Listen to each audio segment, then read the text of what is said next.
Fantastic. So should we kick off then?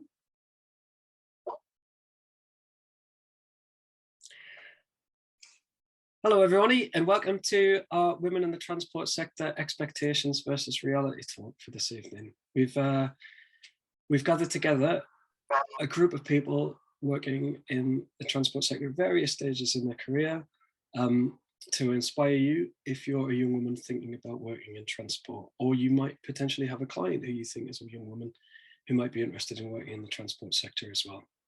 We have a range of fantastic careers in the sector as a whole. We're very much hoping that you will see some of the speakers this evening and feel really inspired by them and their journeys as well. And they're at very, very different points in their career. So some from very early and some with a bit more experience. I'm not going to spend a lot of time framing because I'm very aware that we have a fair few people that we need to speak this evening that you can hear from. So I'm going to invite our speakers to start very quickly, except that I want to just add one thing quickly is that you might have heard that we are giving out Amazon vouchers this evening. And the way that we're doing that is for people who ask the best questions of our panelists. So after each panelist presents, we'll have some time, and not once they've finished, but at the end of the session to ask questions. I'd like you to use the chat function to do that, or unmute if I get the chance to give you, or let you unmute, depending on how much time we have left at the end. But please ask questions as we go, and we'll look to address those at the end. And it might be, it can be anything you want, so please be as bold as you like. I'm going to invite our first speaker to talk now, who is Olivia, who works for Morgan Sindall. So Olivia, if you'd like to introduce yourself and let our audience know who you are and a bit about your career, please. Thank you, David. So yeah, just in the first instance, I'm Olivia. My current role is as a regional director in Morgan Sindall. I joined Morgan Sindall actually only about 6 months ago, and I'll talk a bit about my experience in the previous company shortly. But by background, I'm a civil engineer, so my route into transport is that I work in constructing all the various structures and what have you that end up essentially carrying all the various modes of transport that we travel on in this country, and most prominently rail, just by chance, which is how my career's panned out. So I'll tell you a little bit about kind of my journey over the next few slides. So if we go on to the first one.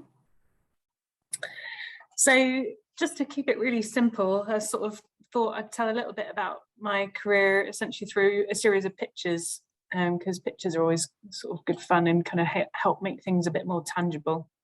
So the first picture, so top left, me with a yellow high-vis vest on. I can't believe it when I look at that picture, but I'm actually 19 in that picture, and was getting some work experience essentially, whilst trying to decide what to do with the rest of my life.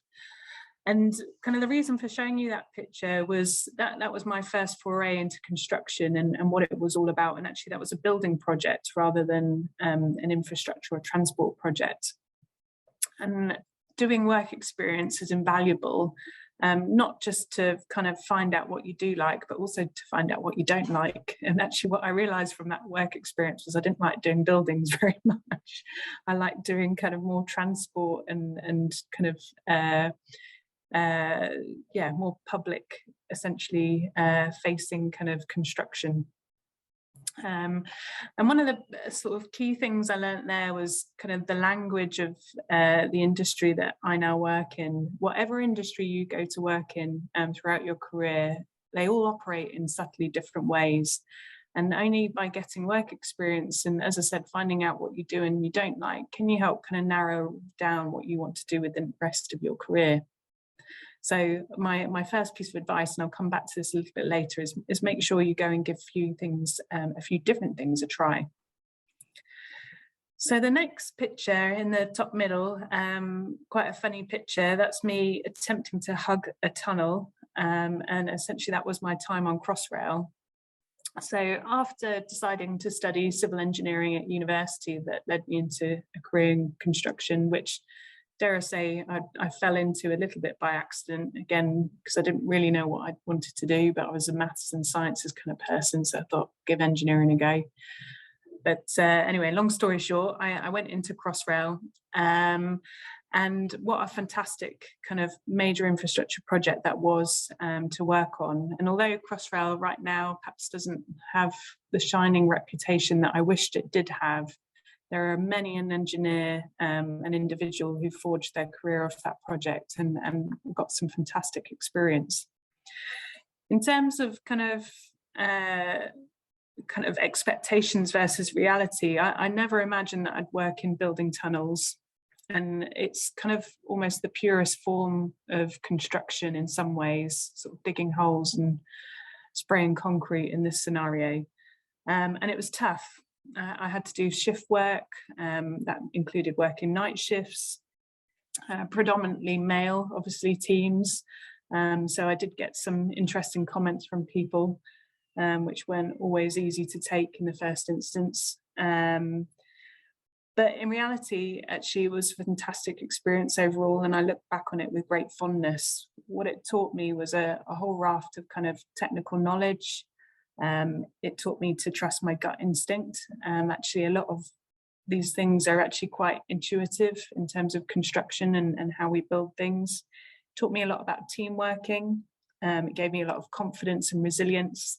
And just going back to that piece about being a woman in kind of as a minority in a very male-dominated industry, in reality, although there was some unnecessary kind of comments from people and what have you, actually kind of being a woman in this sector is actually invaluable in that you it takes a little bit longer for you to get kind of trust and respected. In some ways you have to work a little bit harder initially, but in reality, once you gain that trust as a woman, you have a lot of integrity. People trust you a lot more. People have confidence in what you're going to say, and it's an invaluable kind of diversity skill to have, that actually you bring a very valued opinion and a different perspective on how we should do things. So just keep an eye on time, because I've realised I've talked a lot already and I've not got a lot of time, so I'll rush through the other pictures a little bit. But so the next picture on top right was me getting chartered. That was a fantastic step in my career, and whichever route you go down, professional qualifications post-study, I should recommend without a doubt, because in reality that gives you as an individual that personal next step of confidence that you can do anything in your career, essentially. The bottom left is me doing some work experience in France. I worked for a period of time on High Speed 2 in the very early stages, and we were working with a French contractor. I always wanted to work abroad, and working in transport and in construction is an industry where you can get experience in different countries. It gives you a broad kind of platform for that.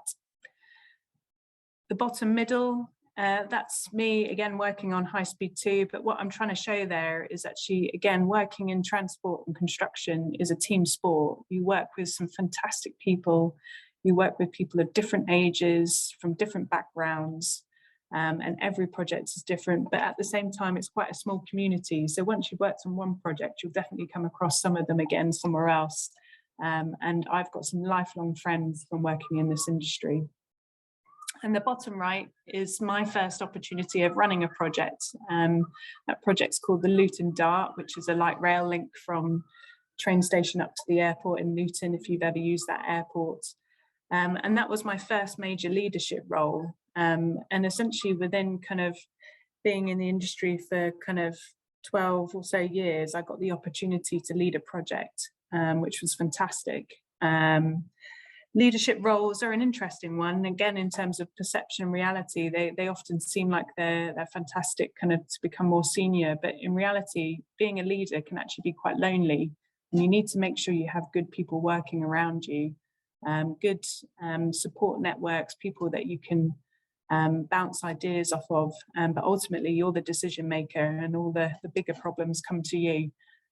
So don't be in a rush, dare I say, to become a leader, because actually kind of having a toolkit of experience in your career to draw upon, and people around you is fundamental when you take your first leadership role.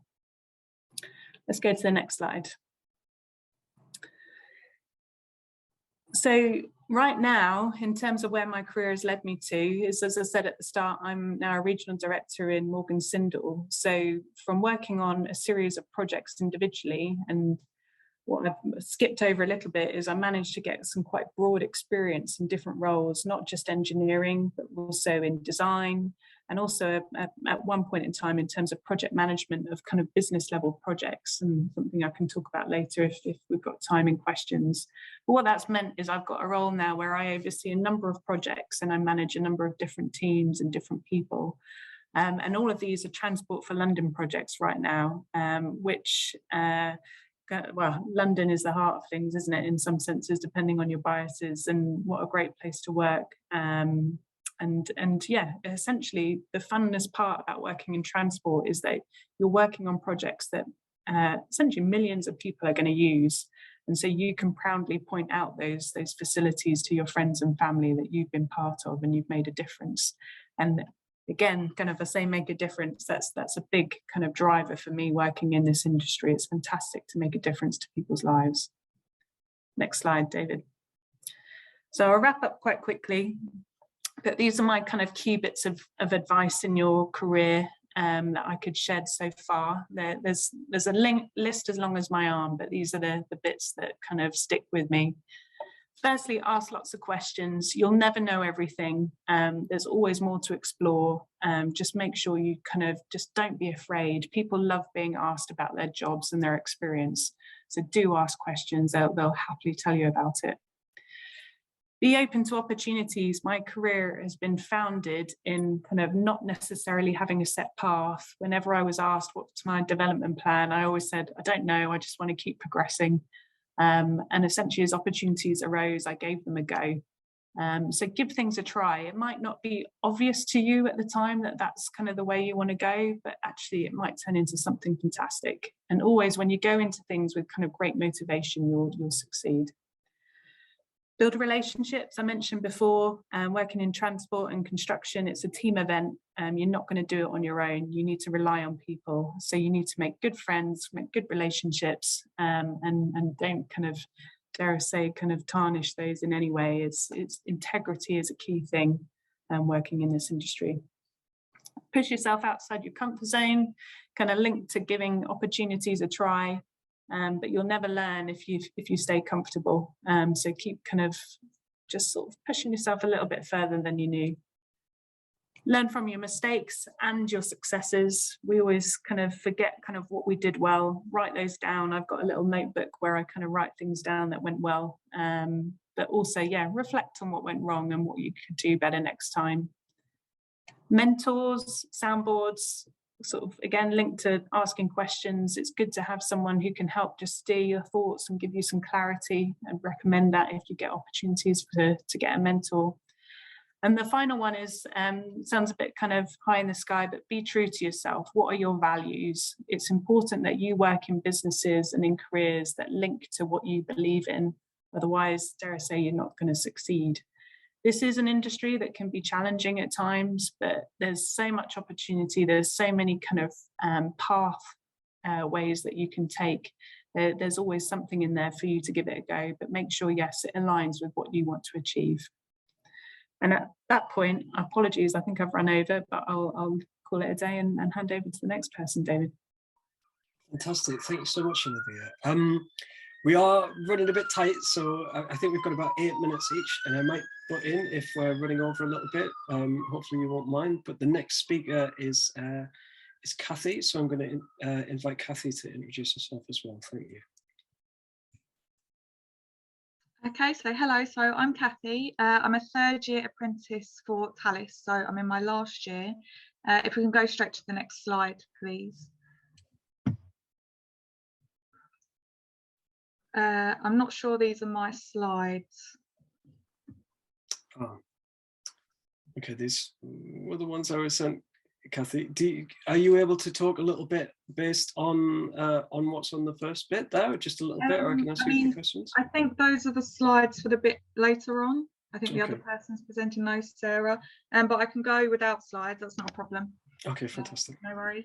Okay, so basically my role and the work we do with Thales in London are focused more on communication systems than transport specifically, which I think is important to highlight because I didn't 100% know that going in, which wasn't an issue for me, but I think it's just important to kind of outline that. So as part of this apprenticeship, I do placements with different teams within telecoms. So I've focused mainly on radio, transmission and fibre optics.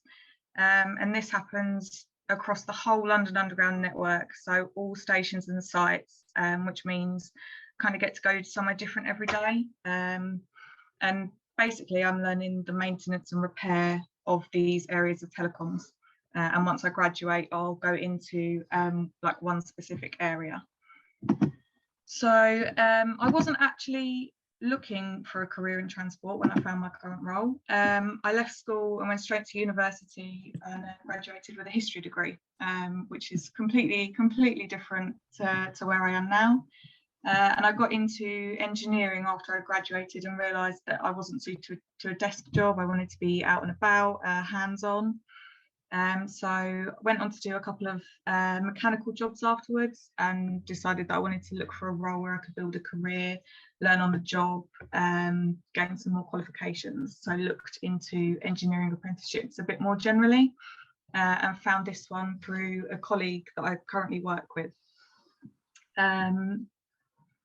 So some of my preconceptions, the first one, the main one, is that it's male dominated, and that is the reality. I think, you know, I do have female colleagues, but we're still very much the minority, and sometimes I find that I'll go, you know, days or weeks without seeing another woman at work, which is challenging in itself. I think for the most part, the male colleagues that I work with are very supportive. I don't really notice any sort of culture of competition or intimidation, which I think could be like a preconception that people have.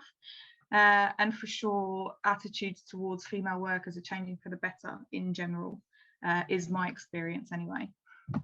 So another preconception is that it's a dirty job, and it is. It definitely is. But to be honest, for me, that's part of why I like it.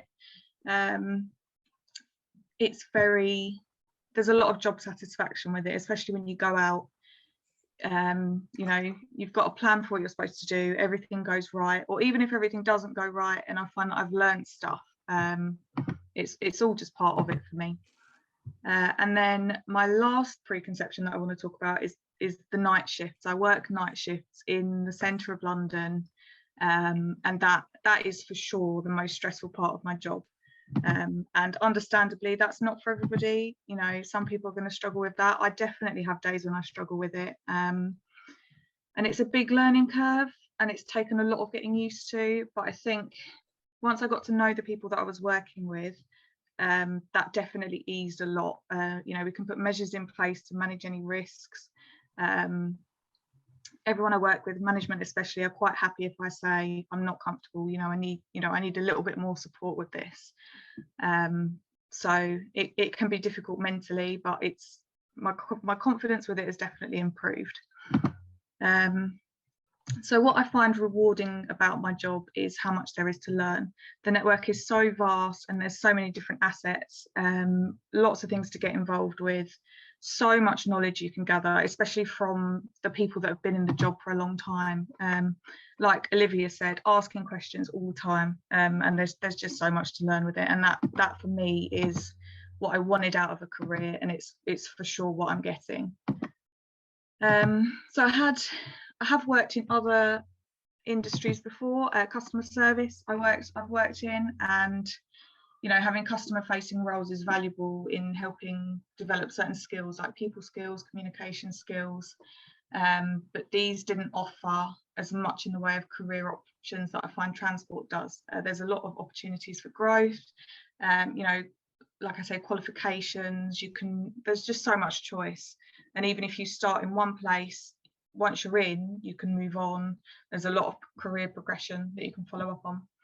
I've also worked, as I said, in mechanics-based jobs, which were really helpful in learning hand skills, use of tools, basic understanding of mechanics, which has helped me a lot. But to be honest, for my role, they teach you everything you need anyway, so definitely not a requirement for coming in. So my current role, I'm working towards qualifications. There's a heavy college aspect to it, which has been really good. I like the security of learning on the job. So you're working in real situations, you're out on site, but you're not responsible for what you're doing. So it gives you the opportunity to see everything, work on it without having the pressure of actually being the person that's responsible yet. So it's really great for developing confidence. And that is something that when I was younger, definitely struggled with all through school, university. Confidence was an issue. And it's been really good on a personal level to be able to develop my confidence in that way, get some proper experience before I have to do the job for real. So yeah, so that's probably about me.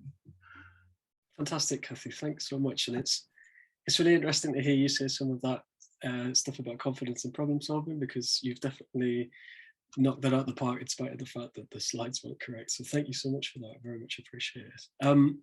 Our next speaker is Obe Aruna from Talent. Obe, if you'd like to introduce yourself and tell us a little bit about the role that you do, please. Hi everyone, so my name is Obe and I'm a second year graduate engineer at Talent. Some of you might probably never heard of Talent. I hadn't either till I started working here. So I'm on the grad scheme. I'm in the second year, and how it works at Talent, we do rotations. So towards the end of my rotation, and currently I'm working in Crossrail, which has been mentioned before. So I'm quite lucky and quite fortunate. Yes, it's a different Crossrail to how it was before, but there's a lot of exciting work coming out of HS2. Which is outside of Crossrail, but there's a lot of other stuff that's coming up that's exciting. What my journey into the transport, so when I started my career, the first thing that popped into my mind was not to work in transport. In fact, I didn't even want to be an engineer. If life was up to me, I would have been a medical doctor. So I started, before I became an engineer, I started with an apprenticeship because I didn't know what I wanted to do. And at the time, apprenticeships were starting to come up a little bit more. So I thought, let me give it a go. And I did a manufacturing apprenticeship. And like Kathy mentioned, she mentioned the difficulties with working night shift. Similar thing happened to me, and I couldn't hack the night shift at all. It wasn't working for me. So graduated from there. In fact, I don't think I even finished my apprenticeship. I left, went back to uni, and then I decided to do my engineering. And I did my degree in electrical and electronic engineering. Whilst I was there, I did a placement in Network Rail, and that's when my journey for transport, working in transport, began. I was lucky enough to be put into the rail team, and from there, everything just blossomed. Everything opened up for me. Decided I enjoyed the different work, I enjoyed what I was doing. And I think mostly for me is because as the transport department is driving on the road, on the train, and seeing the work that I had done and being proud of myself. Do you know what? I did that, I was involved in that. Or when I see new rules, legislations, or things coming out, or documents coming out, and my name signed at the bottom saying, do you know what? I made that difference, I did that. So what I thought about engineering before, what I thought about being a woman in engineering, a woman working in transport before, when I was doing my degree, there was a lot of maths involved, a lot of calculations, a lot of, Thevenin's theorems, a lot of this. And I used to think, gosh, I need to learn all of these things because I need to then use it. No, most of it, no, don't even need to use it now. It applies differently, but not as much as I thought. And I used to think, as an engineer, some of the preconceptions that people have, people ask me, oh, what did you do? I said, oh, I've got a degree in electrical engineering. I can almost guarantee 99.9% the first thing someone asks me is, oh, can you come and sort my electrics? Come and sort my fuse box, my electricity. No, that's not what an electrical engineer does. That's not what an engineer does. My job role is completely different to that. some of the things that I faced coming into work, especially being a woman in engineering, a woman in transport, I remember going on site and there were simple things like they didn't have female toilets at all. I would ask, oh, so where can I go to the bathroom? And I would get, oh, we don't really have a ladies one because we never have women on site. So it was like, okay, somebody stood by the door whilst I'm trying to navigate how to use the men's toilet. I mean, we can all imagine how that went down. So things like that. So it's challenges that come across that I came across, but sometimes you just have to push on. Sometimes you just have to keep going. But the rewards that you get out of the job overcome the problems that you come across. Like I said before, I love seeing my work, the difference that I make, you know, especially now I work in transport and I work for a technology company. With after COVID and the world becoming a bit more virtual, the company that I work for is blooming more than ever because of the work that we do. And I thoroughly enjoy seeing the work that I've done. So what advice would I give to, I mean, I've only been working probably about 18 months now, so I don't have so many years of experience in working. But what I can say is be confident into yourself. You got to where you are by your hard work. Sometimes I used to question myself. When I did my placement, I was the only woman. When I started my grad scheme, there's 2 female engineers in my cohort, you know. But sometimes people look at you, you do hear comments in the canteen, things like, oh, she only got the job because she's a woman. Of course she's going to get it. Of course there's this competition. Don't even bother doing that. Obi's going to get it. Why? Because she adds to the statistics of the company. No, I don't. I'm good enough. I got to where I am because of what I can do and what I have done, not because people just think, oh, I'm going to do this. So sometimes we'll come across things like that. Just learn to brush it aside and just say, you know what? I'm good enough. I did this for myself. And careers do change. Like I said, I started as an apprentice. And I started, if you had asked 10, 15-year-old me, she would have sworn she was going to be a heart surgeon, you know, a medical doctor. I was so set into that. Even when I started my engineering career, things changed. Things are constantly changing. Nothing is ever set in stone. Where you think you're going is probably not where you end up being. So be open-minded, open to the different paths, to the routes that come in your way, and just grab things as they come along. Like I said, challenges will be there. Just keep fighting, keep going. And the biggest tip I will give to everybody is help people on your way up. Just help others on your way up, because trust me, I've only been working less than 2 years, but that makes a difference. Every single person who comes to you, who you help on the way, you will need them one day, and you never know what advice. And get connected. Things like LinkedIn, you'll be amazed how amazing, how much connections, networking, how much they will. I mean, every day I've only been working 18 months, but the amount of people, the amount of companies that say, oh, we've got this job going and we think it'll be suitable for it. Get yourself connected, help others. And that's my biggest tip for you. Fantastic. Thank you so much, Obi. It's really interesting to hear people already thinking about, you know, please can you come and work for us, because it really shows the skill set that you've got is really in demand as well, I think.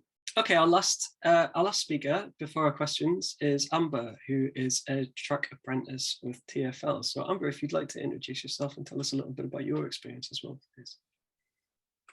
Hiya, so as David explained, my name's Amber. I'm a track engineering apprentice at TfL.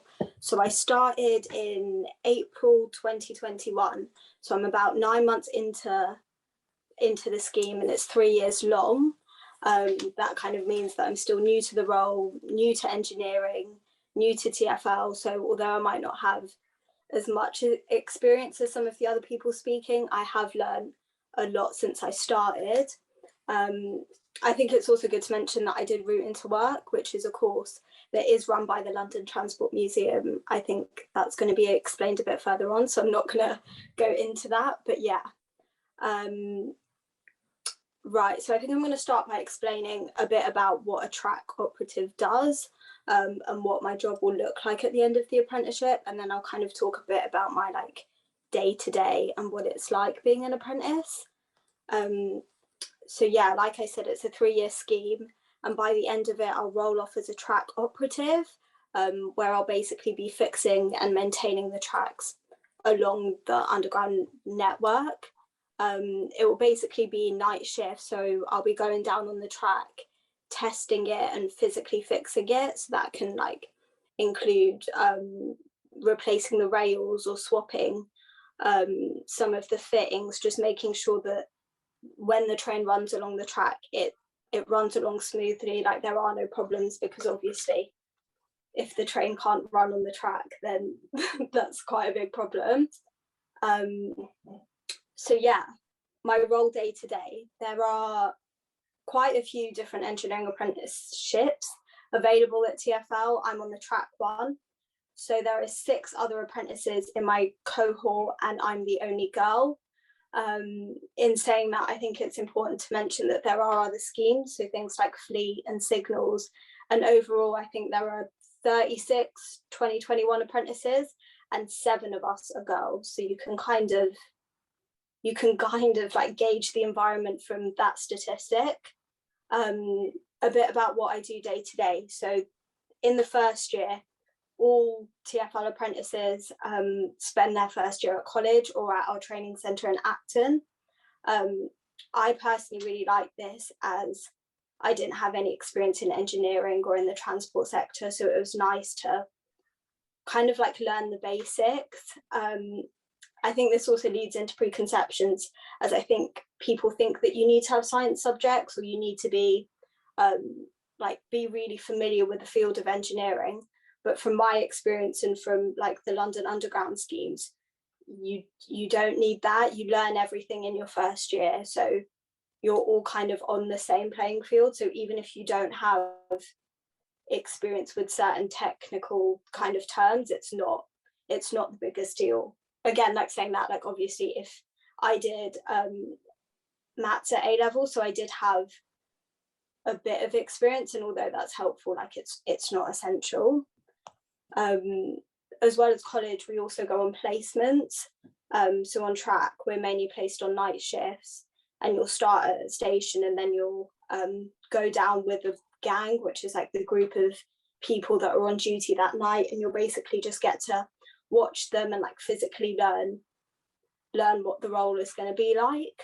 I really like that, as you get to experience and you get to work with people that have done it for a long period of time.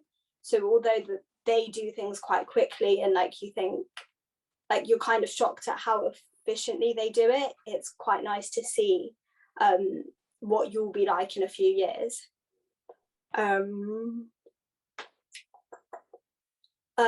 Right, the track role, which is the role that I'm on, is very physical, and I think that's a preconception that like all engineering is like really manual and really physical. So if you like lifting things, or you're physically fit, or you like getting stuck into things, you like getting a bit dirty, then the track role is for you. But if that's not you, if you like more technical aspects of engineering, like you like things like soldering or circuits, there are opportunities available. So some of my friends are in fleet and signals, and although we're all underneath that engineering branch, their kind of day-to-day does vary a bit more. They're mainly on days, mainly in depots, and their work isn't as physical. So depending on what you like, there are different options for you. Yeah, so my preconceptions, as the other speakers have said, like when you think about engineering or you think about the transport industry, I think you do think it is very male dominated. And in all fairness, it is. Like there are very few females in this industry, but I feel like that's the same as quite a lot of different fields. And if you use that as like a barrier, it's not gonna get you anywhere. I think the thing that I was nervous about going into it was, like Obi said, the lack of female facilities. And in main depots, they have started building new female facilities, and in the depot that I'm currently working in, they're currently building those female facilities because they are aware that more females are coming in and that there is a need for it. What else? Yeah, and I think my biggest piece of advice is just like be confident. I think a lot of people in any sector are going to have preconceptions of you and are going to think a certain way. I think I sometimes struggle with that. Like, I think if there's a task, I'm sometimes a bit wary whether I can do it or can't do it. But I think you need to be confident in yourself. So if you're confident and know that you can do the task, you need to be able to say that, and you need to be able to do it. Like, if someone's showing you how to do something and then you think you can do it, you need to go to them and say, thanks for like showing me. I think I can do it now. Can I have a go at it? And I think you do need to take that initiative. But in saying that, I think for me, there's certain stuff that I know I can't do. Like, I know I can't lift that certain piece of equipment 20 meters down the track because I'm really small and I'm just physically not capable of doing it. And it is then okay to ask for help. Like, there's a lot of things, there's a few things that I might not be able to do in terms of like the physical aspect of it, but there's a lot of things that sometimes my male teammates might not be able to do that are more technical. So we do all have our strengths and our weaknesses, and I think it is important to acknowledge them and ask for help if you need it, but also have that confidence if you don't. So yeah. Fantastic. Thank you so much, Amber. Lots of really, really interesting facts about what it's like to be sort of in the start of your apprenticeship there and to think about your strengths and weaknesses. We've got about 6 minutes for questions. Could I ask any of you who are in the audience at the moment, if you'd like to ask someone on our panel a question or a little bit about their personal experience, could you put that in the chat box in the first instance? Or if you're struggling to use the chat box, then you could come off mute, but we just have to make sure that we're asking questions one at a time. So please, anybody who has a question now, please go ahead, put it in the chat box, ideally.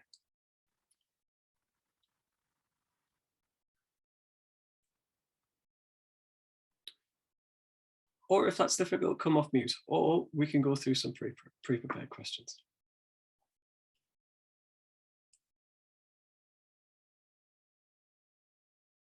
I think we might be feeling a bit shy.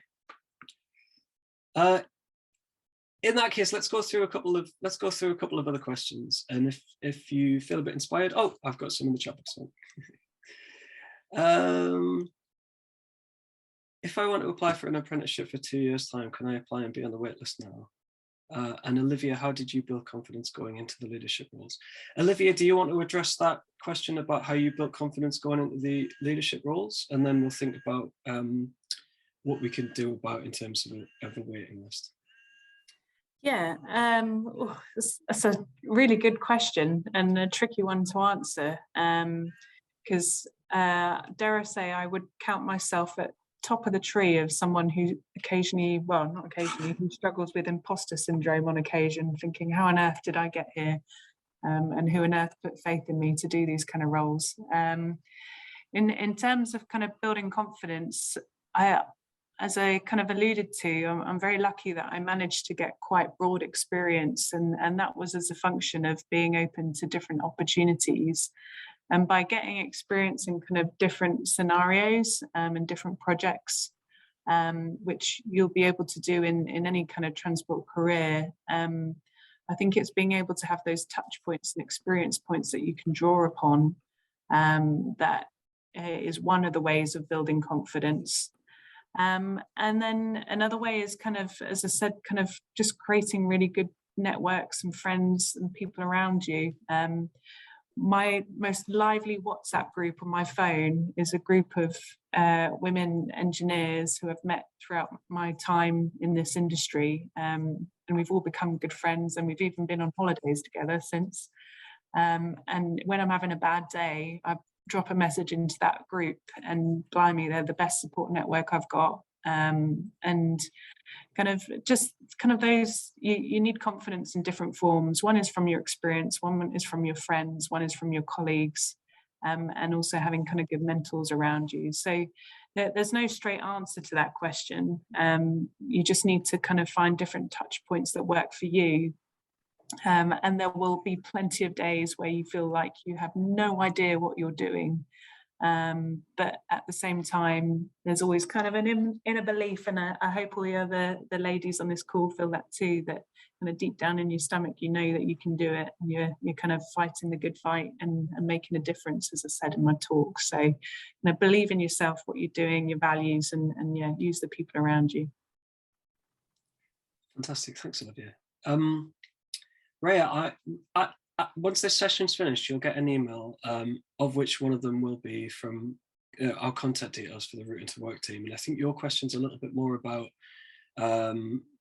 careers in the future. And I think it might be better that we take that in and we speak to maybe HR about that at the moment, because I feel like it's a question that this panel might not really be able to answer in terms of having a 2-year lead in, and it seems a little bit like it might be a bit more involved.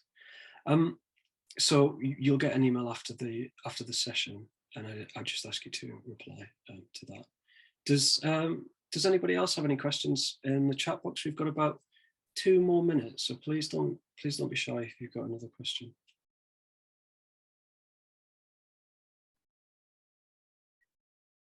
Maybe if we move on to the next slide as well, there's some inspiration if people are struggling to type quickly as well. Absolutely. If you are having a hard time typing, you're welcome to come off mute at this point as well. One of the questions that we wanted to ask is, what are some good reasons for doing the job that you do? Obi, I was wondering if you wanted to answer that one. So honestly, for me, it's the money. I'm not gonna lie. That's literally. So when I finished my degree, I was lucky enough to get a few offers from a lot of companies, and I basically decided on who was going to pay me the best from the start, and career-wise in terms of the grad scheme, financially, who was going to provide me what I needed. And I literally used the money to decide where I was going to work, and Telus did it for me. So yeah, go for it, guys. The money, you know, it does count. Go for it. Fantastic.